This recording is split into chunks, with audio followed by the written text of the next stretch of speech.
여러분, 예술 입시생이 제일 먼저 준비해야 하는 게 뭔지 아세요? 재능 아니에요. 감수성 아니에요. 공지사항 읽기 능력이에요. 저는 한때 진짜 순진하게 믿었거든요. 그림만 잘 그리면 되는 줄 알았어요. 그런데 입시를 해보니까 손보다 먼저 눈이 바빠요. 모집 요강 보고, 제출 서류 보고, 일정표 보고, 유의사항 보고, 또다시 봐요. 작품 폴더는 예쁘게 정리해놓는데 마감일은 늘 마음속에만 저장해요. 예술하는 애들 특징이 있어요. 색조합은 기가 막히는데 일정 관리는 거의 먹으로만 해요. 전부 검고 무거워요. 엄마가 그러셨어요. 너는 그림 그리는 애가 왜 맨날 학교 홈페이지만 보냐고. 제가 그랬죠. 어머니, 이제 제 캔버스는 공지사항입니다. 친구가 또 물어요. 야, 이번에 제일 중요한 준비물이 뭐냐? 제가 말해요. 충전키 말고 알림 설정. 진짜 웃긴 거 우리는 자유롭게 표현하고 싶어서 예술을 하는데 동작 유시 때 제일 자유가 없어요. 날짜 하나 놓치면 끝이고 파일 하나 잘못 올리면 내 감성이 아니라 내 실수가 평가받는 기분이에요. 그래서 나중에는 그림 실력보다 더 먼저 생기는 능력이 있어요. 불안한데도 캡처해두는 능력. 예술 입시는 영감으로 시작하는 줄 알았는데 저는 알림으로 시작했어요. 그리고 진짜 더 무서운 건요. 학교마다 말이 다 달라요. 어떤 친구는 수능이 중요하대요. 어떤 친구는 실기가 전부래요. 또 어떤 친구는 면접에서 이미 인생이 갈린다고 해요. 그래서 예술 입시생들끼리 정보 공유를 하면 도움이 될 것 같죠? 아니에요. 가끔은 거의 전설의 고향이에요. 우리 학원 선배가 그랬대. 어떤 학교는 눈빛을 본대. 어떤 교수님은 첫인상이 중요하대. 저는 그 얘기 듣고 입시 준비하는 건지 사주 보러 가는 건지 헷갈렸어요. 친구가 와서 그래요. 야, 너 그 학교 넣을 거면 무조건 이렇게 해야 돼. 제가 물어요. 너 거기 붙었어? 아니, 우리 반 언니 친구가 그랬대. 이 정도면 정보가 아니라 민담이에요. 제일 웃긴 건 다들 확신이 너무 세요. 본인은 한 번도 안 해봤는데 말투만 보면 이미 입학사정관이에요. 그래서 나중에는 친구 말을 들을수록 더 불안해져요. 누가 뭐래도 내 학교는 내 학교 기준으로 봐야 되는데 괜히 남의 전형 들었다가 내 일정 놓치고 혼자 멘동 와요. 예술 입시가 어려운 이유가 실기 때문만은 아닌 것 같아요. 세상에 조언은 많은데 정답은 늘 모집 요강 안에만 있어요. 그런데 우리는 꼭 모집 요강 말고 사람 말을 더 믿어요. 인간은 원래 드라마를 좋아하잖아요. 실기 준비를 하다 보면 제일 먼저 깨닫는 게 있어요. 그림 잘 그리는 거랑 시험장에서 잘 푸는 거는 완전히 다른 재능이라는 거예요. 평소에는 저도 나름 감성 있게 살아요. 음악 틀어놓고 커피 마시고 이 선은 오늘의 불안 같네 이런 생각도 해요. 그런데 시험장 들어가는 순간 그런 거 다 사라져요. 그때부터 저는 예술가가 아니라 거의 생산직 관리자가 돼요. 보도 체크하고 시간 체크하고 손 상태 체크하고 멘탈 체크하고 남은 시간 보다가 심장도 같이 체크해요. 선생님이 늘 그러셨어요. 시험장은 작품 만드는 곳이 아니라 문제 푸는 곳이다. 저는 속으로 생각했죠. 선생님, 그 말을 왜 이렇게 늦게 하세요? 친구가 옆에서 그래요. 야, 오늘은 감이 좋은데? 저는 말해요. 감 말고 시간이 필요해. 진짜 웃긴 건 평소에 잘 나오던 것도 시험만 되면 갑자기 손이 낯설어요. 집에서는 2시간 만에 끝내던 걸 시험장에선 30분 동안 부도만 보고 있어요. 저는 그때 알았어요. 예술 입시에서 무서운 건 재능 없는 사람이 아니라 시간 배분 망한 재능 있는 사람이라는 거예요. 그래서 나중에는 감성을 키우는 것보다 루틴을 만드는 게 더 중요해져요.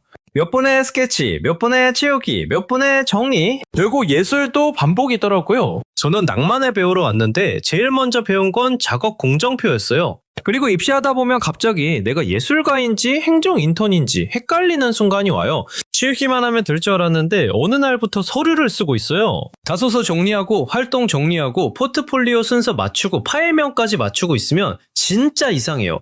나는 나를 자유롭게 표현하고 싶은데 양식은 왜 이렇게 칸이 많아요? 예술은 자유라면서 제출은 너무 정확해야 돼요. 갑자기 제 인생이 한글 파일 안에 들어가야 하니까 없던 성실함도 생겨요.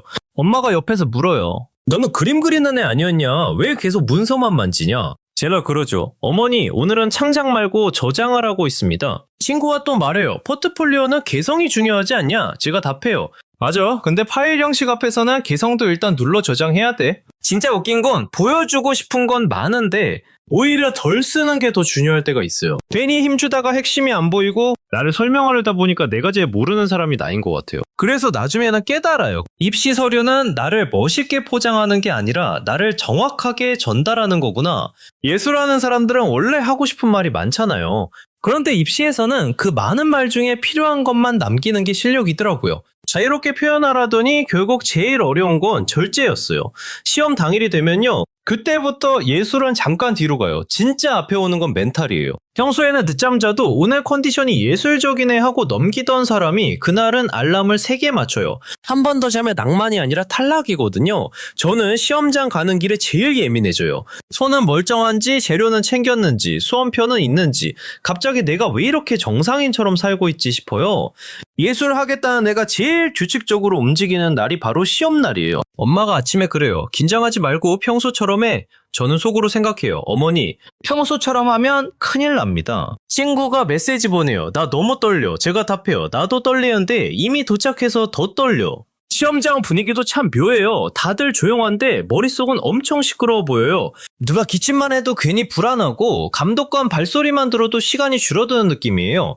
그리고 그 순간 깨달아요. 입시는 거대한 재능 대결 같지만 사실은 작은 실수 안 하는 사람이 끝까지 가는 게임이구나.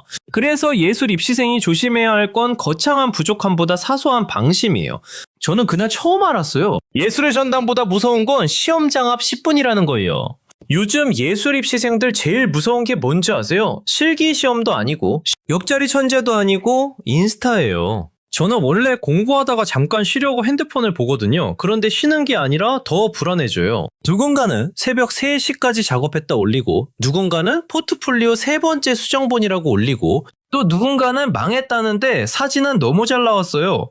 그 망했다는 말이 제일 무서워요. 저 정도면 잘한 건데 망한 거라면 나는 지금 뭘 하고 있는 거지 싶어요. 친구가 말해요. 나 오늘 아무것도 못했어. 제가 봐요. 스토리 12개 올라와 있어요. 그래서 물어요. 이게 아무것도 안 한 거야?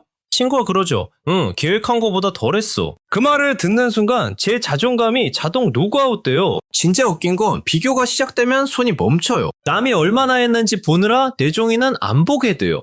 예술은 원래 자기 눈으로 하는 건데 입시할 때는 자꾸 남의 화면으로 하게 돼요. 그래서 나중에는 일부러 안 보려고 해요. 남의 완성본을 보는 순간 내 진행 중인 하루가 너무 초라해 보이거든요. 그런데 생각해보면 다들 제일 예쁜 순간만 올리잖아요. 저는 그걸 알면서도 또 흔들려요.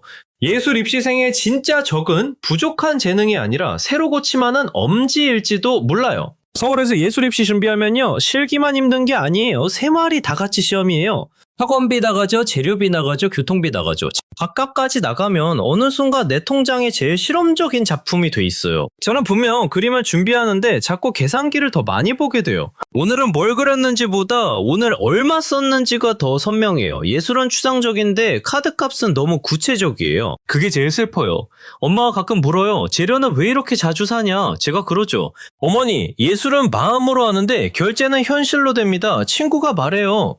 나 이번 달 진짜 아껴 썼어. 그래서 물어봐요. 얼마 썼는데? 그러면 조용히 말해요. 밥을 줄였어. 그 말을 듣는데 웃기면서도 갑자기 마음이 좀 아파요. 진짜 예술 입시는 손으로만 하는 게 아니더라고요. 몸으로 버티고, 돈으로 버티고, 생활로 버텨야 돼요. 집에 가면 피곤해서 바로 눕고 싶은데 또 내일 준비물 챙겨야 하고 과제처럼 연습도 해야 해요. 그래서 가끔은 내가 예술가가 되고 싶은 건지 버티는 사람이 되고 싶은 건지 헷갈려요.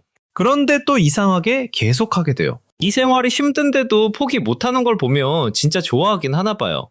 예술을 사랑하는 마음은 낭만적인데 그걸 지키는 방식은 생각보다 되게 생활적이에요. 저는 그게 제일 현실적이면서도 제일 진심 같았어요. 마지막으로 제가 진짜 하고 싶은 말은 이거예요. 2026 예술 입시생이 제일 조심해야 하는 건 남들보다 덜 특별해 보이는 순간이 아니에요.